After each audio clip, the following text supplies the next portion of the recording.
It's me, Sean Capri, and welcome to episode 159 of We the GamerCast. It comes to you every Monday on iTunes, Google Play, and mother-loving YouTube.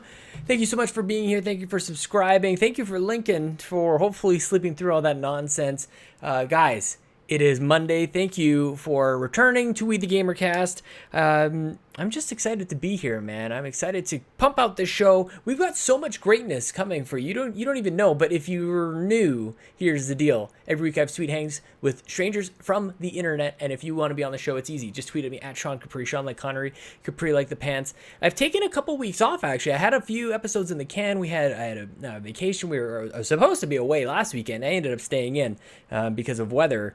So I've actually not even been doing a whole lot of these interviews. I've been on a couple of other shows, which I'll get to in just a second. And one of these days, man, I would just like to I'll just do all the guesting. That would be great. Luke Lore, that's it. You should just be doing that, my friend. Just continue guesting on all these shows. We shared a guest spot on a show, but before I get to that, I want to take a quick thank you to everybody who supports us at patreon.com/makesbetter. It's an incredible thing going on over there. It's an incredible thing happening on the Discord, which is free, by the way. You can join the Discord. You don't have to support the Patreon to join there. Just come chat, jump into one of the voice chats. Everybody's playing Fortnite. We might be doing like a MubG kind of thing with PUBG and the Make Us Better crew. And oh gosh, guys, it's like, if you think this is good, this is just the beginning. And I'm not just saying that just to get excited. Like, I truly believe this is just the beginning. We are all going to play games together, play some video games together, if you will. Guys, let's thank all of our amazing, and I managed to screw up the joking one as well. Amazing patrons at patreon.com/makeisbetter, like our platinum executive producers Corey Hicks at twitch.tv/chicks_18 and Mr. Mark Moody at youtube.com/Mr. Moody Reviews. Our gold executive producers Sheldon, Benedict, and Tony Baker, and Panache Malloy, the guest today. Panache, I don't know what that means. I think it's I looked it up. A tuft of feathers in a hat or a helmet or something. We'll get to that in just a second. Our executive producers, JoeySplats, Caro, Underwood, Dante, Bellini Jr., Jared Gauthier, Dude427, Kevin Austin, Josh Borbone, Tammi Ryan, Robert Bobby Miller, Tim Aulph, Joel Brooks, Martini Jean, NastyBoots, David Ray, and Jesse Armstrong. There's no way I'm ever... At one point, I was able to memorize, like, the list. There's no way that is ever happening again. I'm sorry. I'm going to have to glance over at the list every once in a while. Guys, your support is just crazy. And it allows so much incredible content to be generated and created. And it just keeps us all going. And we're all coming back to the same place. All talking about games. All playing games and getting along. It just really... Man, it puts a smile on my face. And I hope that you guys are enjoying it as well. Last week... Speaking of Mr. Mark Moody, I hope you guys enjoyed that little chat. We were kind of all over the place, weren't we? Mark, I hope you're doing well since we last chatted. It was a little while ago. For people, that was last week. But I hope you're doing well, my friend. I have a couple shout-outs that I want to get through. Before we get to my chat today with Panache Malloy, I want to thank the crew over at PSVG OT. I was able to be a guest over there, and Coach Hulk and Devin Tyus welcomed me on, and this is a great show. It's kind of like a mix of this show, but better, because Coach is just so awesome. I just want to like listen to him and learn from him. And Devin, I just want to give you a big old hug. That will never change. Love freaking Devin Tyus. I had such a great time. I was a little intimidated because I like this show where I ask the questions and then other people tell me stories. I don't think that I'm a great storyteller, so I was very nervous jumping into that. So thank you guys for having me on. If you want to find out what my very first podcast memory was, that was a question I've never been asked before. I've always been asked like how to get into it and all these other things, but like my first memory, like the whole like lead up into it, good times, man. Go over there, check that out. You can find the link. Probably the best place would be in the I'll tweet it out, of course, but also in the Discord. It'll be under Show Chat or Show Talk, the channel there. So check that out, please. Also, a quick internet hug to my good friend Delvin Cox. I hope you're doing okay, my friend. Tough week. I just wanted to let you know that I'm thinking of you, brother. And speaking of maybe just having a bit of a, I mean, not nearly the same, but I just wanted to thank everybody for, people have been very patient with me. I've had like, I don't know, man. I'm just like, I've had like this balance of like everything's going really great, but at any moment it could all crash. Like at work, personal, like everything, all of this stuff, it's this very, I feel like I'm walking a very fine line. And so I'm very appreciative to people who have been accommodating for my schedule, and a lot of things have come up in the last little bit. So thank you guys so much for just your patience. And we're getting through it. We're rounding a corner here for sure. But I just wanted to, you guys all know who you are, so I just really appreciate that. A dog joined into the room. Oscar, no, Oscar, you just have to sit over there, buddy. By the way, for those who didn't know, I feel like I probably put this everywhere. I have a baby girl, so that's terrifying. If anybody has any tips, I'm open to suggestions. Also names. We're probably set, but I'm very curious. If you guys want, leave a comment below. Well, if you were me and you were having a girl, which you would be because you would be me in this situation, let me know. Names below. What have I been playing? Really quickly, because I've been rambling a bit here, guys. I was really excited to plug in the Super Nintendo Classic Edition. With my brother was over, we did the whole gender reveal, and then he stuck around afterwards and just destroyed Mega Man X. It was so freaking impressive, and even more impressive was we had, like, because the cords are even still short on that thing, like the controller cords, even though they're longer than the NES, a little bit too short in my opinion. And so we had this like daisy chain of HDMI cables and everything, and we were having some trouble. Apparently you can't plug the Super Nintendo Classic Edition into an HDMI splitter. Did you guys know that, where you can have, like, on one of our TVs, all of our devices go up into this one splitter so that we have the one cable going up behind the wall? Anyways, that's nonsense. We had it going in through the Xbox One, and I didn't realize that there is a giant input lag on it. So later, when Chelsea and I were playing Super Mario, we realized, like, there's a good second delay, and my brother still just destroyed Mega Man X. Super impressed. I need to get him, like, here streaming. Oh, and speaking of streaming, coming up, I'm just gonna, like, maybe take an extra 5 minutes on the toilet one of these days and craft together a plan. That's really the only time that I have to, like, craft together plans and things like that. My gaming backlog, which I'll get to maybe in a future episode with Tammi and Tommy, which comes out on Thursday, by the way. It's gonna be amazing and amazing. Holy crap, I totally lost my stream of conscious. My streaming. Oh yes. Streaming conscious. I think I'm gonna do some like news rundowns and streamcasts. Like I don't mean to copy necessarily Luke Lore, but I mean, Fiona and I did talk about this a little while ago, and Joe has been a guest, I guess, a few times on the streamcast. I want to, like, just make it a little official. I want to do an intro and everything like that. I've got lots of ideas, and it's all thanks to you guys, and the green screen has got to be part of this whole thing. So thank you guys so much. I've got tons of ideas. Stick with me, bear with me, trust the vision. I usually, when I have something in my mind and I'm like, I think I know how to do this, like 9 times out of 10 that happens, and it usually surprises me because it leads into other great things. So guys, stick around. Follow me on Twitter at Sean Capri, Sean like Connor, Capri like the pants. But right now, why don't we jump into my amazing chat with Panache Malloy. She doesn't have Twitter, but that's okay. You can find her in the Discord. Here she is, Panache Malloy!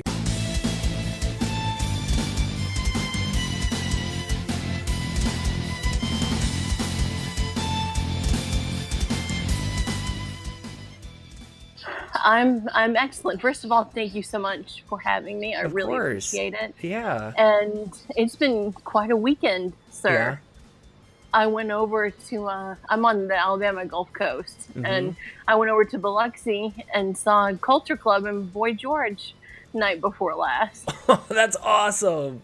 And I've waited 30 years, totally worth the wait. Have you? He was absolutely outstanding. No kidding. It's as if time has not passed at all for him, or just looks like when in that moment, like you're like, wait a minute, what year is it? Like it doesn't matter. You're just in the moment. I mean, just the color, the glitter, the sparkle. Almost all the original members still with him.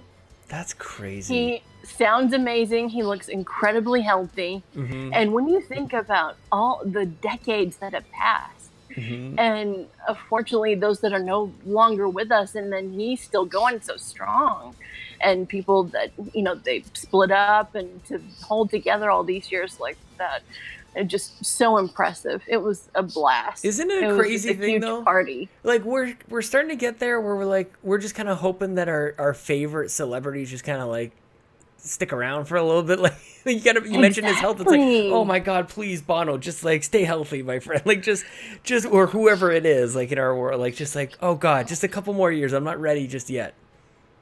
I know. I need to see you too. Have you guys seen them in concert? So there's a couple bands that like I've seen probably too many times, and U2 is getting there. Actually, I went a long time.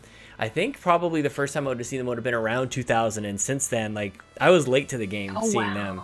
But yeah, it's just I saw them in Vancouver one year, and they pretty typically have like this small little circle in and around the stage, and then they've got the rest of the floor, and I got to be like right in there. I was pretty much like 10 feet away, and I've fallen off the YouTube bandwagon for sure. But yeah, I used to be just a massive fan, like completely obsessed. So that was my heaven right there. That was that's a memory I'll have somewhere in here, hopefully forever. I can't remember a lot of things, but that's something that'll just take with me forever for sure. Yeah. You will treasure that. I need to see the Stone, but akin to your memory with them, I saw Prince on the front row in 2004 in Birmingham, an hour away from where I grew up in Tuscaloosa, Alabama, for his musicology tour. Oh, yeah. Let me tell you something. I have to demonstrate with the karate chop when I say that. For some reason.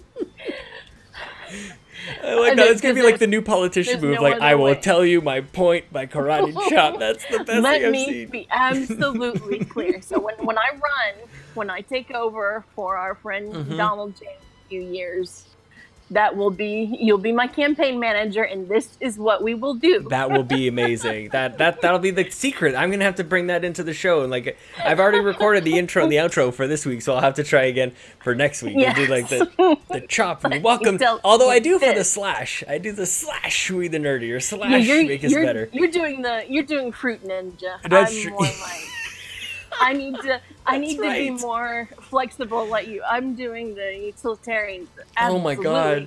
You're making me laugh so hard my flux capacitor is coming out in my forehead. Your flux capacitor? Oh my word. That is too much. But I have, and I tell Tiger Shark Halfpenny, who thank you for recommending that. Yes, he's Barbaro numero uno, caballero numero uno. Get ready to call the hyperbole police on me. Woo, woo, woo, woo. But I have never been in more awe of a carbon-based life form than I was of Prince Rogers Nelson. And it's almost cliche, unfortunately, now that he's no longer with us, to say that, he was like another being. He's like, he wasn't even real. No, here I go again. He was barely 5'2". Yeah. But is that little? When he was super little, but he had on 5-inch platform heels that lit up in sparkles. That's awesome. It was incredible. And he was 5 feet away from me, and I remember looking up just like this. And he looked down at me, and he gave me one of these. No. And his eyes, I promise you, they were glowing. Oh my gosh. He had amber eyes. And I've never been more hypnotized by another human being in my life. No kidding. Holy crap. Now all I want to do is just like, maybe we'll just pick up this another time. I just want to go watch like Prince videos right now. Do it. Oh right my now. gosh. It's been a pleasure. Yep. Thank you, everybody. That is all. Yeah, thank you. I'm glad we pushed it to this evening. Purple Rain on Blu-ray right now. Holy crap. You no will cry. Kidding. Oh my god. How many concerts have you must have been to a ton of concerts living where you live. Like everybody comes through your neck of the woods, I would imagine.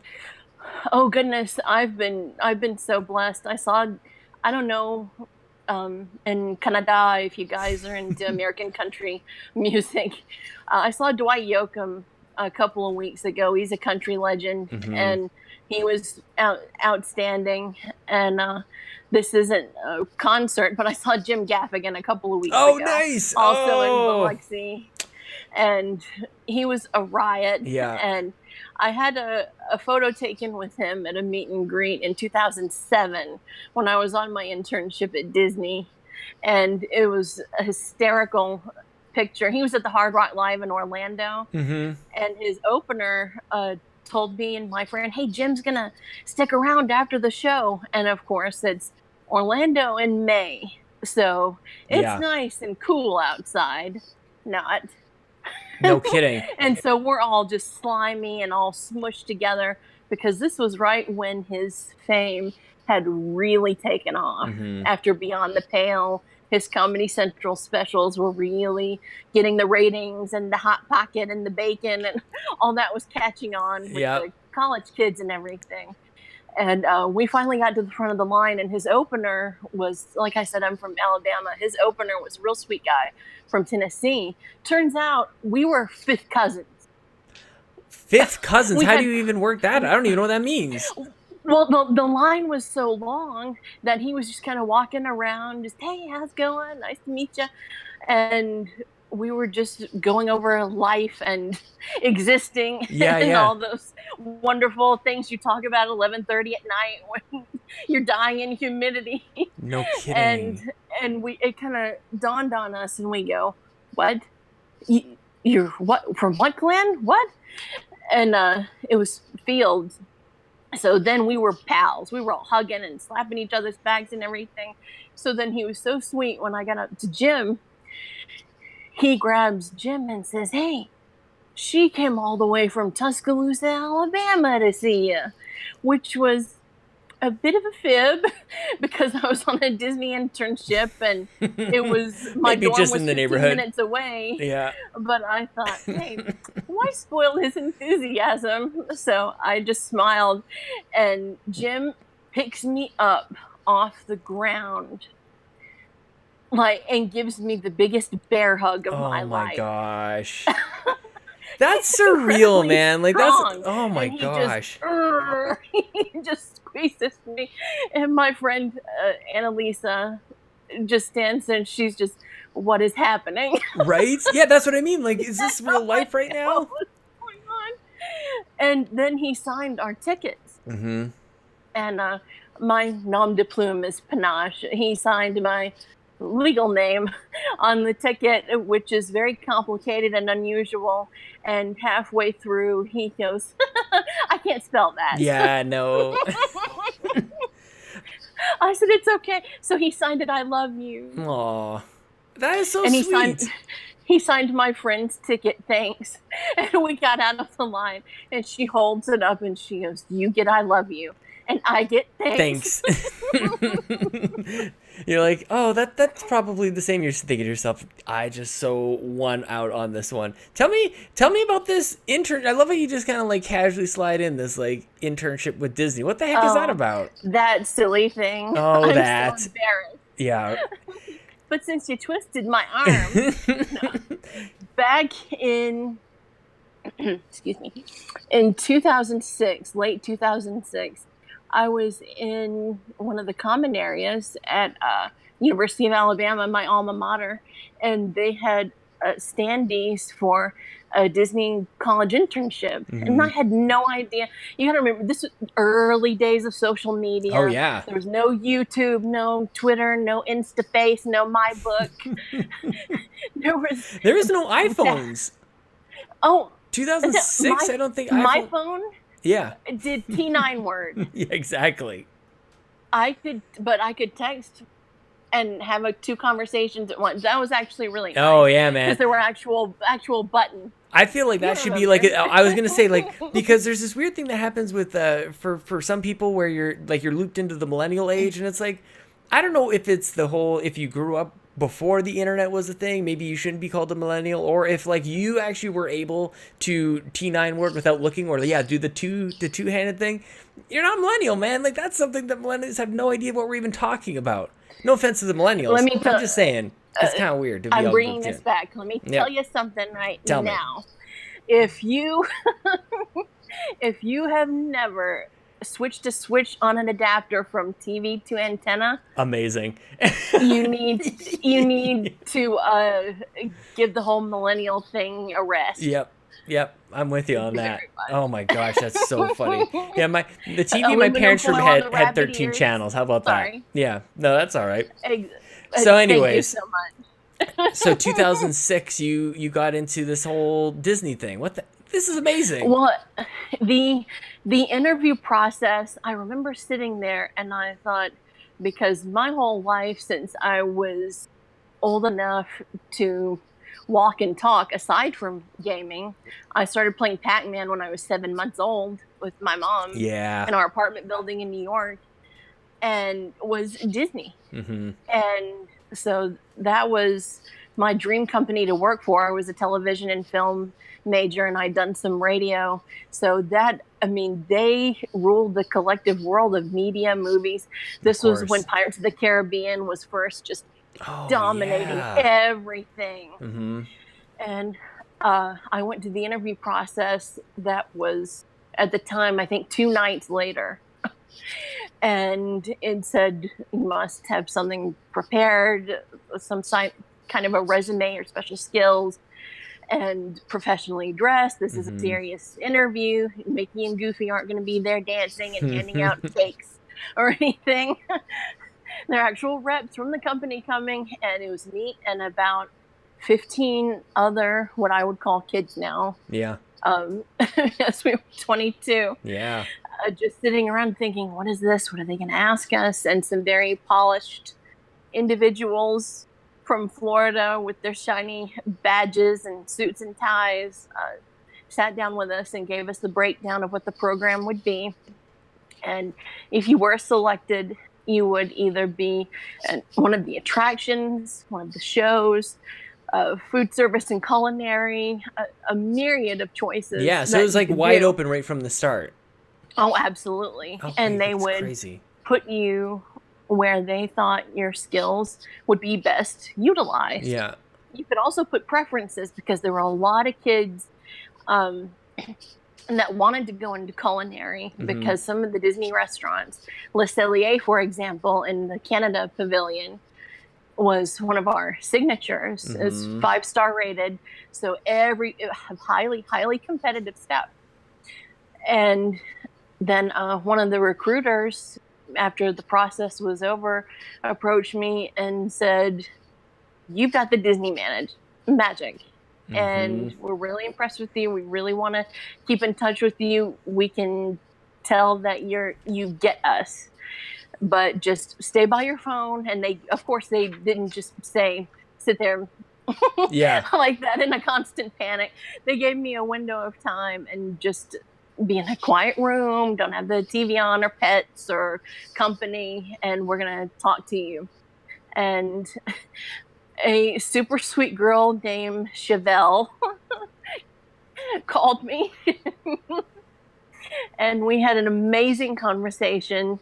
And before I knew it, I got a letter in the mail saying, "Welcome to the company. Here's what you need to prepare." And you move into the dorms, and here I go again.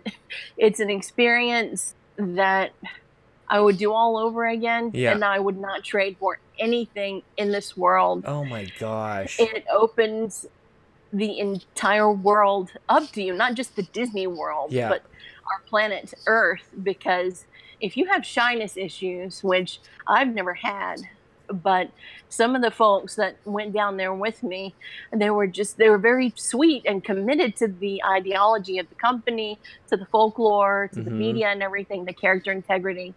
But they were just, "No, this will be fun." It's just no. Not for you. You gotta wake up. You like what's your family like? What's the culture like with your family? Because like I get the sense that like there is something larger than life like in your upbringing almost. That like Disney calls and you're ready. Like that's not everybody, I don't think. Like, and you kind of mentioned very briefly going from New York to Alabama. Like you've been traveling a little bit. So like what's growing up like for you, and how does that sort of feed into Disney maybe? Well, my dad went to NYU the year I was born to finish tax school. So that's why we were there. But he has been a drummer for 50 plus years. There it is. And my mother was a singer and a model. Just picture Elizabeth Taylor with blonde hair. I actually could picture that. Her. She's she's quite she was the town Barbie, a gorgeous woman. Yeah. I do come from a long line of people that enjoy being obnoxious until we get a laugh. And Pedro Barbero numero uno can tell you that. It's like, come on, Malloy, enough. How did you guys meet? How do you know Pete? He was kind enough to hop in on one of my goofy live streams on Instagram, where I was just goofing off and cracking jokes and being silly with my friend Dane from Oregon. And we all just kind of started this cool little conversation and talking about games and everything. No way. And I said something really off the wall. I mean, not legal disclaimer, nothing inappropriate. Sure. But just very silly. And he goes, girl, what on earth are you even talking about? But he didn't block or unfollow me. So I thought, this person is a good person and will be my friend. This is the test. Yeah. After my ludicrous statement I just made. You know what? It's a good, quick, easy way to weed the weird people out, or the people you're just not weird, but the people you're not going to get along with. It's like, okay, you guys just filter right out. Everybody is left. Okay, Pete, you're good, man. I love that. Like, I was just talking to Tammi and Thomas King about just like meeting people on the internet and just like what are the chances. And their episode is going to air a little later on this week. And awesome. I actually don't know if this part of the conversation gets into the episode, but like, totally by chance, they were talking about Skyrim, some bug in Skyrim on a forum, and now they've got like this lifelong friendship. And it's like if you're not in the right, if you're looking at, you could be looking in a totally, especially on the internet, like billions of different places at billions of different moments in time, but instead, like you guys kind of, you were doing your stream, and Pete walked in, and you said something strange, and then you guys just like all of a sudden become friends. Like, okay, so I want to ask you this now too, because now we established that the chances of this are astronomical. Like it's just almost impossible. So how do you introduce games? Because we have a safe space right here. We're on it's called We the GamerCast. We're all meeting in the Discord that's all about video games, so it's safe. But like meeting people for the first time, like just kind of going like, do you want to go like head first into some gaming talk? Like it doesn't really happen. So I'm curious, like how did that come up with you guys? Well, I had only really been on Instagram since October, so at the time I had about half of I really despise to use the word followers. Sure. I like to say friends. I'm with because I'm not about that life. I'm a massive goofball that just posts crazy stuff and wants giggles and just likes to make people happy. Wants like giggles. Random stuff, post 60s and 80s songs. Seems like, hey, remember this? Hey, it's The Cure. All right. And so I would say a good 95% of the folks that I started connecting with were gaming pages. And then from that, instead of just like the big mondo with thousands of followers, were the regular folks. Sure. Like me, that have just, okay, it's been this huge part of my life and my family, and my parents played together and everyone in the neighborhood played together. So this is a fun way that we are you in your 30s? Yep. I don't want to. Yep. Okay.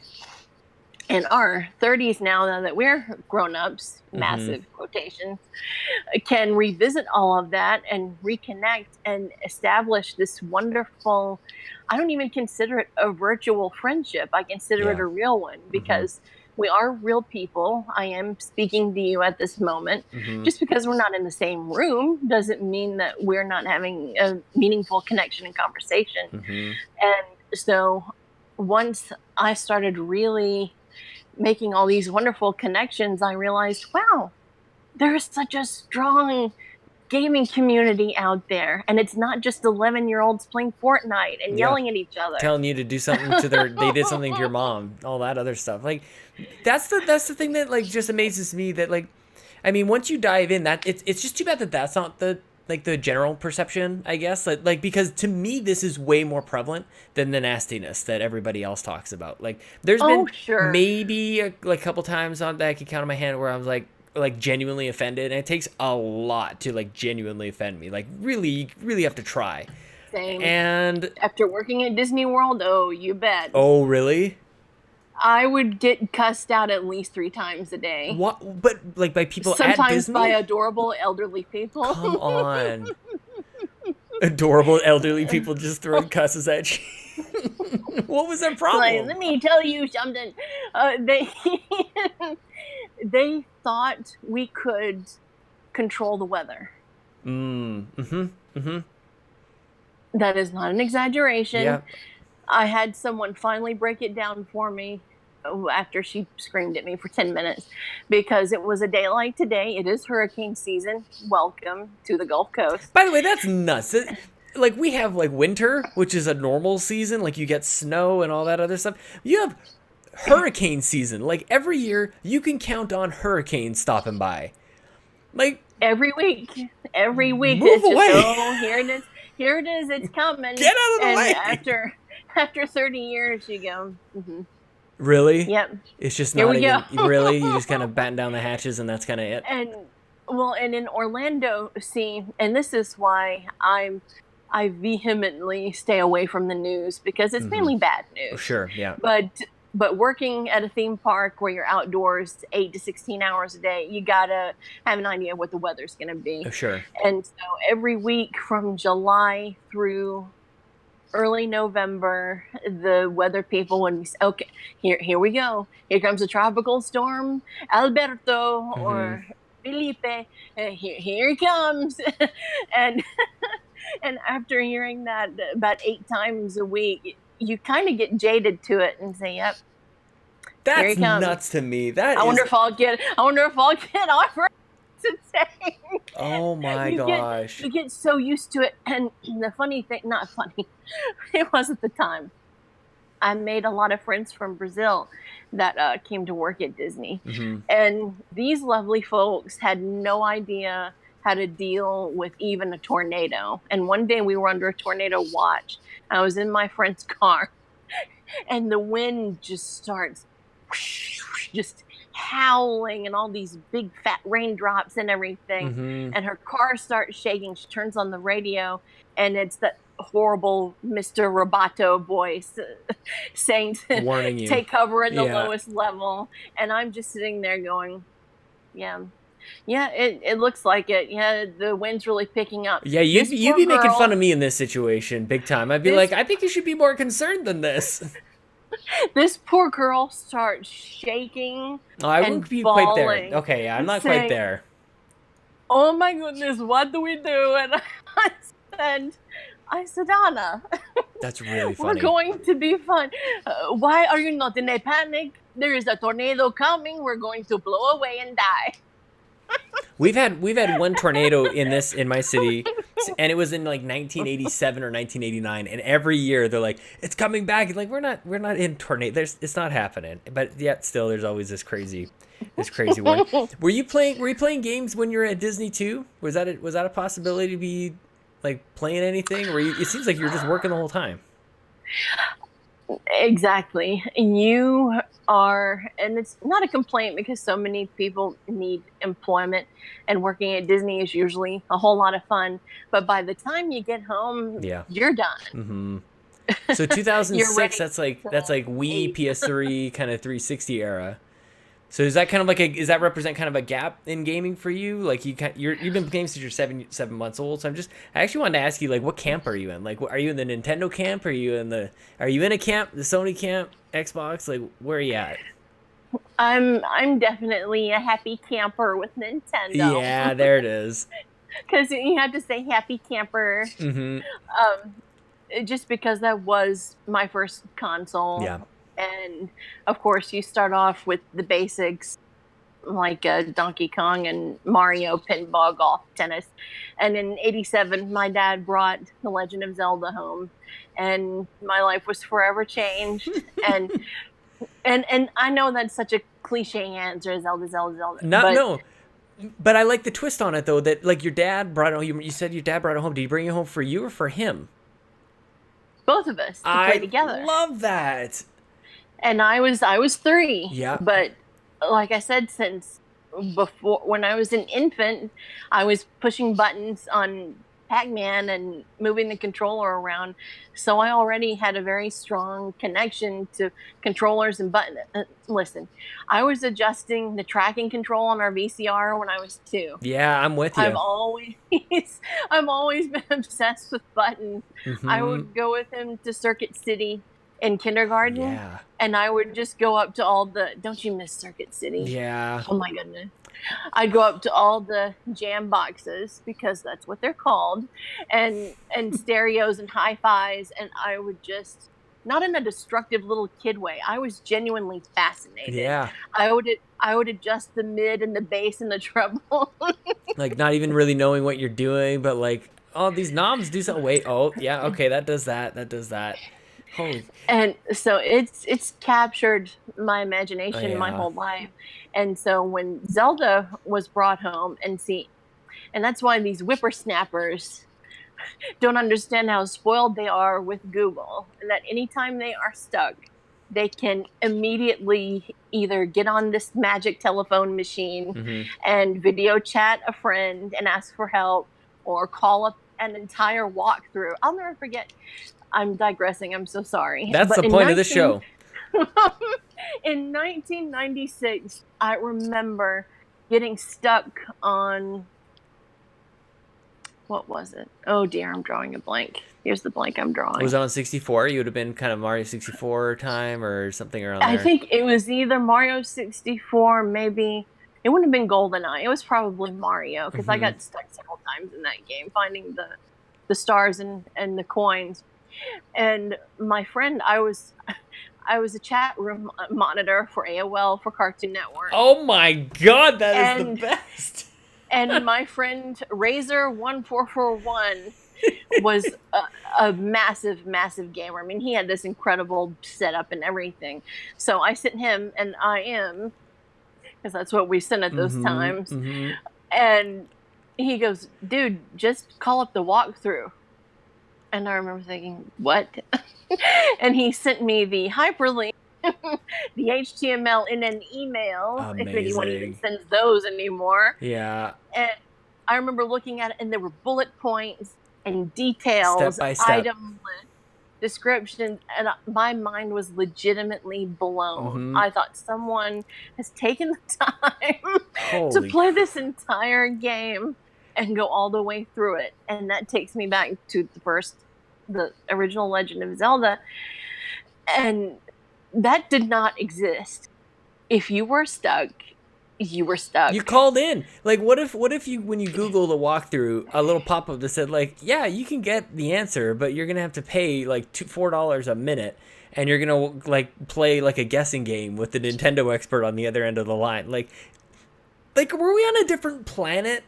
Like, this actually happens, seriously. And that's what happens sometimes. I feel like when I travel some places, like even within Canada, like there's pockets of Canada that's like they never went past like 1997. It's really weird. But like your money still works, so you know you're still in Canada. So, but like their tech is kind of weird, and like it's just, I love that. It's like time travel, but you just gotta go a little farther east. Sorry, do they still use carbon on their credit card machine? Yeah, right? Like, oh my gosh, those are the big slider, and it just never worked.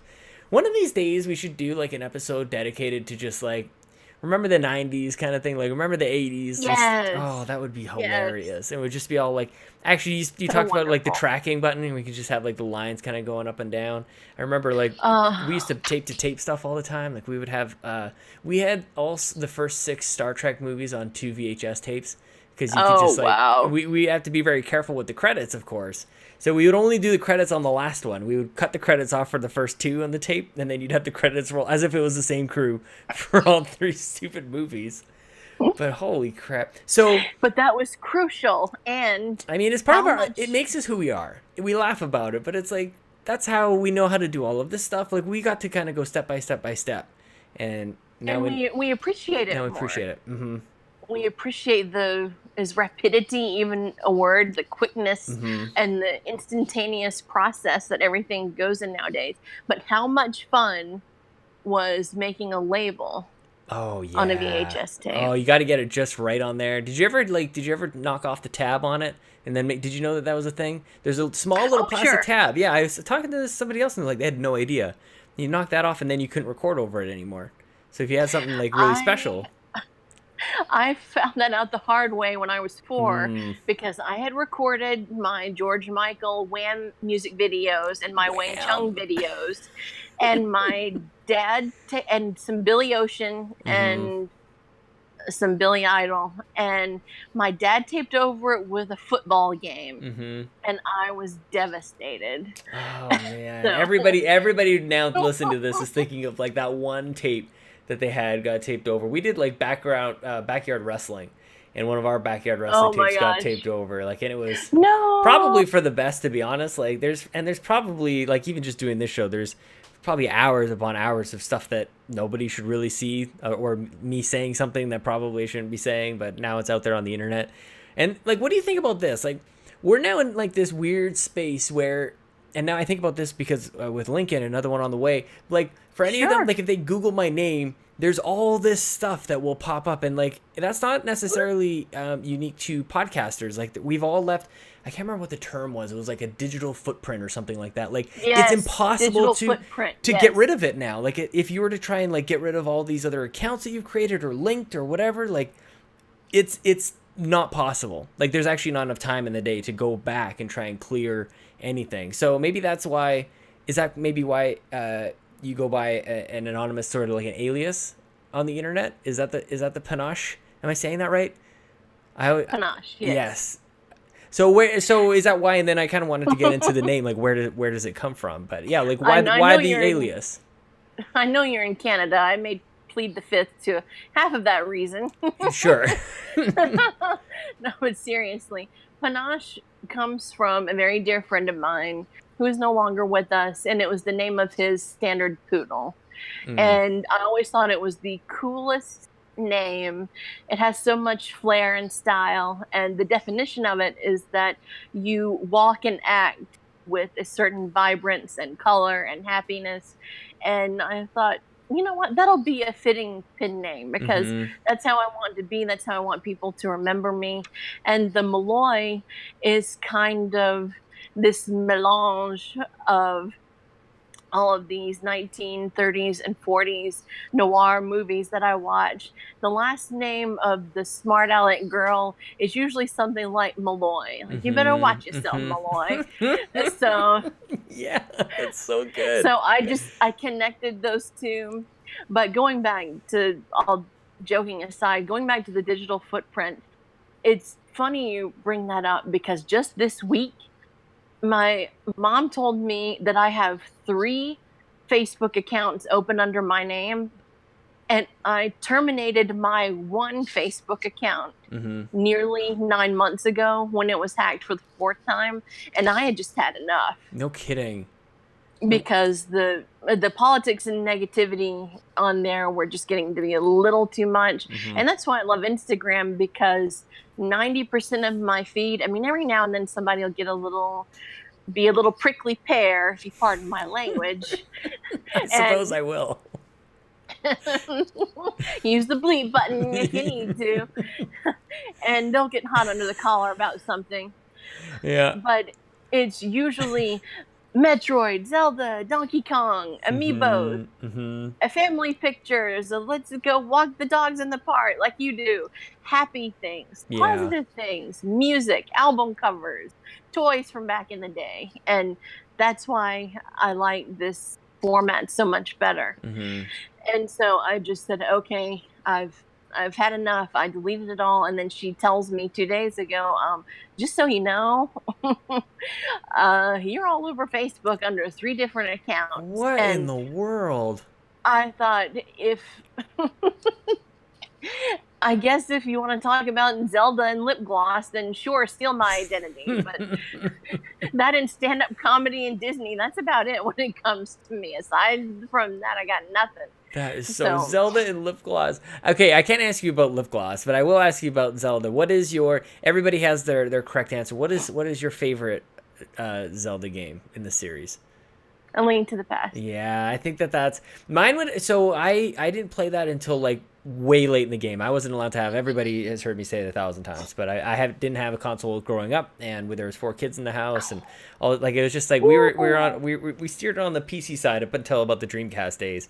So I had to go back like way later. I'm actually playing Blossom Tales right now, so I'm kind of getting a big callback, right? Okay. So, but I played A Link Between Worlds actually before A Link to the Past. And so, like, so to me, like, those are my favorite style of Zelda games, like, way more than the 3D versions. Like, I still haven't got to, even though I've got the 3DS actually right above my head. Haven't played Majora's Mask yet. Like, I've got, Bobby makes fun of me, the Nintendo group makes fun of me all the time. Like, I probably shouldn't even be on if we were at Nintendo, because he's like, what's your favorite Zelda game? I'm like, I think I've only played, like, 3 or 4 of them. I haven't played too many of them. So, like, did you stick with it after your dad came home with that fateful day? Like, did you kind of pick up every single one as they went along, or what was your history with the series? Well, that one I could not put down. Yeah, I was so obsessed with, I mean, the best thing about it, the 2 greatest things about it, aside from the wonderful story and the adventure, is the overworld gameplay, so you could actually see the area around you, and not just the linear left to right stuff with attacking enemies and collecting items, etc. But also, there was no time limit. You could explore, you could take chances and risks, and instead of just saying, okay, we must do this next, we must buy this potion next or get this much money. Right. Eventually you get to that. But that was the greatest part is, I wonder what's over here. That's cool. We don't have to get this done in 30 seconds or we lose a life. Yeah. We can just go as long as our hearts stay strong. We did play the second one and I did not enjoy it. And I have a lot of good pals on Instagram that will be quite cantankerous with me because they love it. Because it was extremely challenging. I understand that. I appreciate that. What a weird sequel, though. Like, really, between Mario and Zelda, are there any other games that have weirder sequels? I'm not really sure if that's a thing. Just so bizarre. Like, just total left turns. Although I guess America got a different sequel than Japan did for Mario, but that's a whole other tangent. This is true.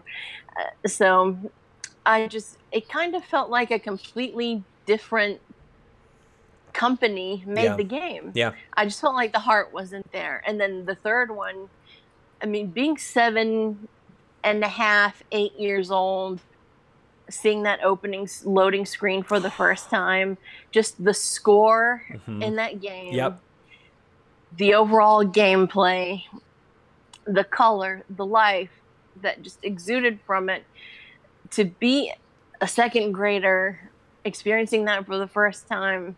And I know I'm being super gushy, but it changed everything.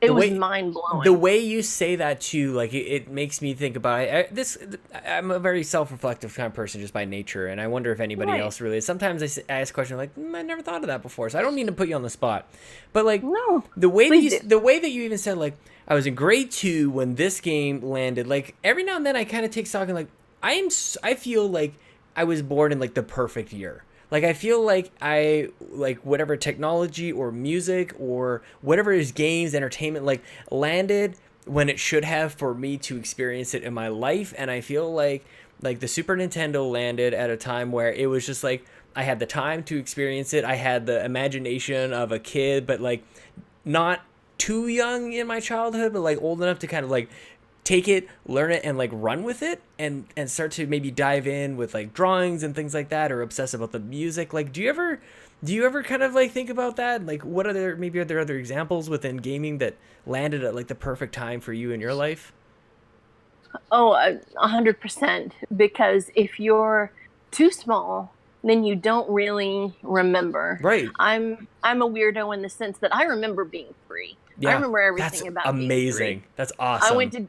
I went to Disney for the first time with that when I was 3. That helps. And I'll never forget anything about it. That's when I started playing Zelda. But a lot of people, when you're in that kind of tumultuous little preschoolish kind of age, you go, wait, what happened? Right. And so I am an old soul. I will say that. There are some times where I feel like I was born at least 40 years too late, just because mainly of the style I like, the music I enjoy, Sure. the traditions that I follow. But as far as gaming goes, what year were you born in? I think we're right on this. If I'm keeping up with the math, we're the same. I was in '84. Okay, so the same. Yeah. I mean, I missed out on Pong. Mm-hmm. And we had a 2600, but it was accidentally broken by my dad. Accidental, like rage broken? No way, that's awesome. Oh, I wish more of our parents had rage quit stories. So we had a 2600, but fortunately that never happened to it's somewhere in the wall or in the ground or something. There's bits of it there's somewhere. A crater. There's a 2600 shaped crater in Alabama. Holy crap. I also like the way that you said that too. I don't think that I've heard anybody say, like, I missed out on Pong. Like, that sort of goes without saying for a lot of us. But, like, I like that you, like, would have liked to be there for Pong to start. I mean, Pong was the Plymouth Rock of everything we've come to know and love as people that enjoy. It was the Mayflower. Yeah. That everything else, and this represents boat travel. Yeah. Clarify for everyone. And it was just a dot and two lines that represented table tennis. Yeah. And now look where we are.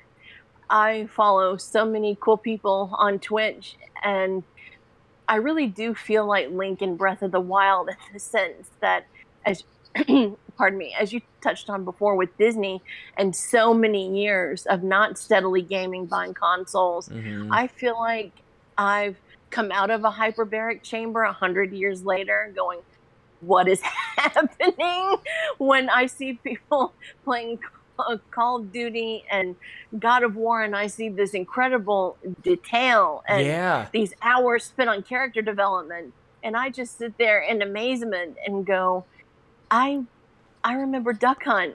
Yeah, right. I remember that being a thrill. What a great concept. What a great like comparison that Link wakes up after 100 years. Just like what happened, and trying to recreate and connect the dots and the memories and everything. Like, imagine if you were to like step away. That's why I kind of like identifying if there's gaps in people's gaming, because like when you come back out of it, it's like, hang on a second, like you are about to get your world rocked. Like even just like we don't talk about graphics anymore. Like, it's kind of this weird, strange thing that we left that word behind. Like, the way that we talk about games has totally changed. Like, the vocabulary and the depth that we're comfortable, I think, going in. I don't know about you, but, like, I experienced this weird thing when I talk to people, like, just around me. Aside from Chelsea and I talk, like this. Like, we talk about, like, like every aspect of a game. But every once in a while, I kind of get around people who aren't really like in it like we are, and like their vocabulary is different. Like, they're almost still using things like the graphics are really great, or things like that's how we used to describe it when we were, like probably 10, 15, 20 years ago. And like we're beyond that. We're talking about like story and narrative and like the immersive nature and emergent gameplay and things like that. And it's just like this. I don't know. It sort of makes it. I don't want to make it like it's in it like this exclusive club that like if you don't talk like that then you're not allowed in. But I just more so wanted to kind of highlight like we've developed. Well, and if you don't have the password, you're done. Stop it. Yeah, no homers. We already have a homer. So I don't know, man. It's just like I just love it. I just wish that there was a way for us to kind of like open the door more, like, because it does kind of takes a commitment. It takes a like you better be playing X number of hours per week or keep up with the stuff, and just I don't know. I kind of wish it was a little bit more just everybody's welcome, because it is tough to be, because you just have to keep up. Like even just with kids and stuff, it's hard to keep up with the latest game. I know that I get a lot of stress and anxiety around end of year when like I haven't played every single game. I'm like, well, this is stupid. Like, the whole point of this is to have fun. So I don't know, man. Sure. It can be tough. What about you? Like, for like to keep up with games, are you playing like the latest, greatest? Or I did a thing where I purposefully set myself a year back to save money, and it actually totally backfired because all I was doing was buying, instead of like one $80 game or $60 game or whatever it was, I would spend the same amount of money and buy 5, and then I've got a backlog issue problem. So, like, what are you playing now? If you weren't doing this, like, what would you be playing? Mario Kart 8. Oh, nice! But, so I did finally break down and get a Switch about 3 months ago. So I'm super late to that party. I resisted and resisted. How come? Just because of my work-life balance. Sure. Just the time, because once I start getting into something, that's it. Yeah, man. You better be bleeding to death in a ditch if you want my attention. I actually told, who did I tell the other night? I think it was my friends that were playing Ocarina of Time. And I told them I had to hide my Switch from myself. Yeah. Because I was in the middle of cooking something. Once I was about 2 hours deep into a Breath of the Wild session, and my skillet caught fire. Oh my gosh! Because I was so just in it. And I thought, yeah, I gotta stop. Oh, I love it. Okay, that's another level, man. And it gave them some good chortles, but it's just that chortles. Game. Chortles. How gorgeous is that game? How incredible is that? I have no. What's a chortle? I was laughing at the word.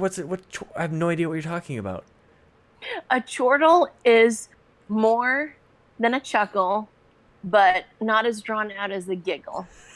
That's awesome. I'm like writing down all speaking of vocabulary, my vocabulary is taking a toll tonight.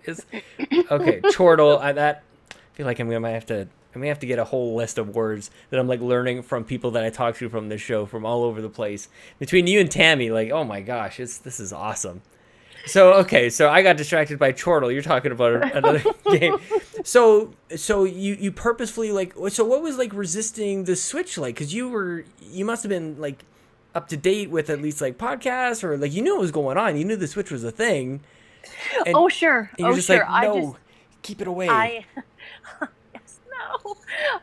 Because I know me, and I know how emotionally invested, pardon me, then I get into a game, especially Zelda, because Ocarina of Time, just going back, like I said, you better be having a serious emergency for me to pay you any kind of attention. And I knew that's what this was going to be because I saw, unfortunately, too many spoilers. I'm so sorry. We can make it. We can make it, Panache. We're almost there. And I saw the images, and I thought, when I do play this, because I was going to get there. I'm amazed. It's over. I will not focus. The entire world will crash around me, and I will only focus on this story. And so finally, one night, I thought, I got to do it. It was very late. And I just drove to Target in the rain. My favorite. And walked in. And there was a person he just had the massive vibe of someone like us. So I knew immediately we were going to have a chat. Oh, yeah. He was putting stuff away. And he just goes, "What's up?" And I said, I was very highfalutin about it. I said, "I would like to purchase Switch, please." That's awesome. Because it's just this big moment. Like I'm fascinated by the duality of this. Like the recognition that like this is a thing that exists that I clearly want and will probably destroy my life, but I'm not going to get it. And then to just sort of like, man, there's a discipline there. There's something that like then when the moment finally happens, it's euphoric. Like it's out of body almost. Like, and at least you got to skip all the madness. Like you got to be outside of the whole like shortage and everything. Like you didn't have to worry about like calling in and being like, "Do you have any Switches?" and they laugh at you and all that stuff. Like you got to go in pretty safe that they were gonna have one, and then just like then your moment isn't sullied. Then it's not soiled by just all that nastiness. Oh, I'm kind of jealous of this. I went racing down the highway. It was raining. The wind was howling. Night Ranger was blasting in the background. God, this picture in my brain. That is so funny. And so since then, it's been nonstop. Wings sprouting on the back of my Mini Cooper. Oh my gosh, that is amazing. And so that guy and he ignored 2 families to talk to me about Breath of the Wild for 30 minutes. Families are boring. Let's talk about Zelda. And I actually kept kind of doing that, and I would go to tell him, you have other guests. Like, because that's still from Disney, where I say guests, I don't say customers, because you would get in a performance reprimand if you referred to them as customers. They were guests, and your cast members and everything like that. There's all that's a whole other your whole vernacular changes in the Disney world. I love that. So we had this incredible conversation, and he kind of gives me this look like, I'm going to ask you a question and you better say the right answer to me. And he goes, what you going to get? And I said, Breath of the Wild. It's like a standoff. Like there's like this Western music back and forth between you guys. I know. It's just. That's so and funny. He goes, nice. He does the fist pump and everything. So are you mostly physical? Sorry. I'm sorry. Are you mostly physical on the games? You keep going back to the Target, or have you picked up any of the digital indie games that have been coming out lately? I have that in Mario Kart 8 and nothing else. Man, isn't that amazing? Like that's all you kind of need. Like you could play that. I've said since like in the Game of the Year conversations for 2017, I was talking about how like Breath of the Wild in the first year, I was like, this is my forever game. Like some people have like their World of Warcraft, some people have their Skyrim, whatever. Like I could play Breath of the Wild until the end of time. But I also have like this weird thing where I want to play everything new and then I get decision paralysis. But if I were stranded, it actually kind of do me a favor because it would make the choice for me. I've got 3 games and maybe one of those is Breath of the Wild because and it's different because like I kind of mentioned before how I think A Link to the Past is my favorite. It's probably in my mind the best, but like I can't play that game forever. I could explore Breath of the Wild forever and ever and ever. And then when I think that I've seen everything, I hit erase and then I start it all over again and do that, I don't know, until I die. Well, it's dark. The first thing that just captured my heart about Breath of the Wild is that the area to explore is so vast. Yeah. I mean, there's this almost eerie, beautiful quiet about everything where because I remember I had my earbuds in and I thought, I can hear crickets. I can hear the wind blowing through the grass. Yeah.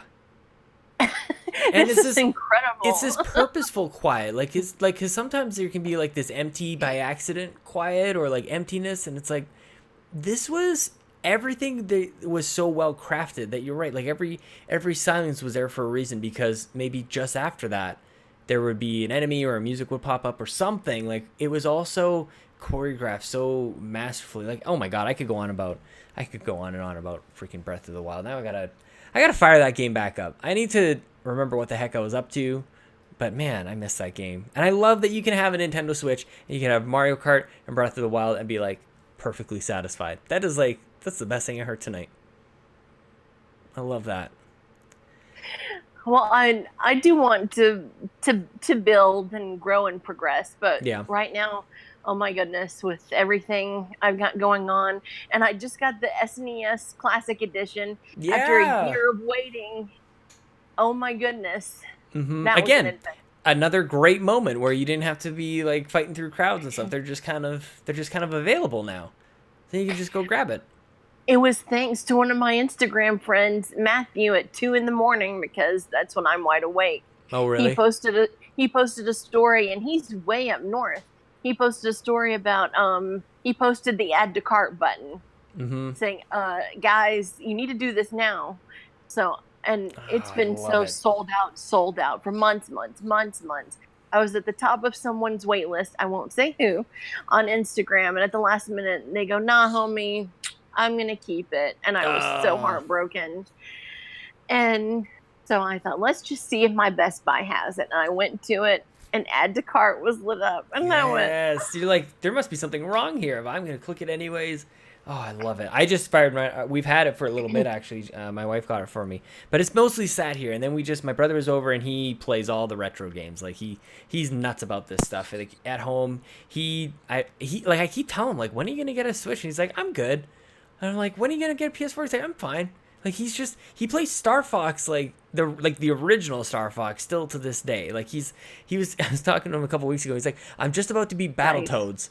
I'm like, holy crap. You've been playing Battletoads for the last 25 years trying to beat that stupid game. At least. Like, seriously, that kid he is so funny. So I love, man, what a time to be a Nintendo fan, because I got my 3DS right here that is legit. Like, it's actually, you can see it's got a charge. Like, that means I'm playing the sucker. I got my Switch over there that I'm going to be playing tonight. Oh my God. If Nintendo is the best, like, it shouldn't even be a thing because Nintendo is working just fine. I just love it. Panache, thank you so much for hanging out with me tonight. This was so much fun, and I appreciate the rescheduling and everything. This was nice. Oh, absolutely. It was my pleasure. Thank you so much for having me. Yeah. And congratulations on the soon-to-be new addition to your family. Thank you. I'm very happy and proud for you. Thanks. I have to remember just to say thank you. We're also excited and not, like, totally freak out and, like, by people reminding me that another one is happening soon. But yes, totally excited. Thank you, Panache. Do you want anybody to find you on Instagram, or do you want to share anything or just direct people to the Make Us Better Discord where you're active there as well? Sure. Panache_Malloy is my Instagram. And everyone can feel free to be pals with me on there. Buckle up for a whole bunch of new wave 80 songs, my horrible jokes. I love it. Yeah, so and overall feelings on existing in the universe. Okay, that's where I'm gonna tap into that. That is awesome. Again, Panache, thank you so much. This has been so amazing. I really appreciate it. Thank you, kind sir. Take care.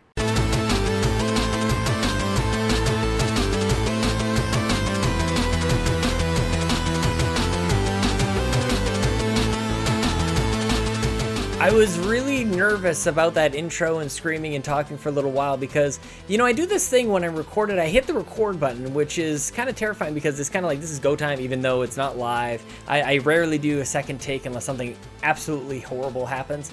So I hit record, and I could have just pressed stop. But the baby monitor was not shutting off. I don't think it's not playing sound now. So I wasn't sure what was happening with it, and I kind of panicked as it came time for me to scream, hey. I still hadn't had it sorted out. Like, I've only gotten a little bit of time there. So I shut it off completely. Like, I couldn't silence it. Nothing was working, and it was cutting in and out of reception. So I completely shut it off. So however long I was rambling there for 8, 9, 10 minutes or whatever, he could have been up and screaming the whole time. Thankfully, Lincoln's still sleeping. Managed to get that down. I don't know what is going to happen when the second one comes around because I just don't know. We're going to have to do We the GamerCast drive. Maybe. Have to figure something out because I absolutely love this. This show has done so much for me, the community. I've met so many amazing animation people. Like, I could never imagine, but I'm going off track. Thank you so much to Panache. At this point of recording, we haven't chatted yet. So I don't know if we got to the story of Panache or not. Maybe ask her. Maybe I will. Now that I'm thinking of this, in the future, Sean will probably ask her. So now you're thinking, well, why are you talking about all this? You already chatted about it. Now you know. I'm kind of going back and forth in time. Normally I would tell you to follow her on Twitter, but you can. She doesn't have the Twitter. The song, super epic, dude. Holy crap. That was Mario and Luigi's Bowser's Inside Story, All That Remains at ocremix.org. I saw the title, All That Remains, and I thought of the metal band. I'm like, let's see if this has got it going. And yes, it got it going. Guys, follow me on Twitter at Sean Capri, Sean like Conjure Capri like the pants. You can follow the show, We the GamerCast. Follow the website, We the Nerdy. And please tune into the show on Thursday. So we have 2 guests. We've never done this before.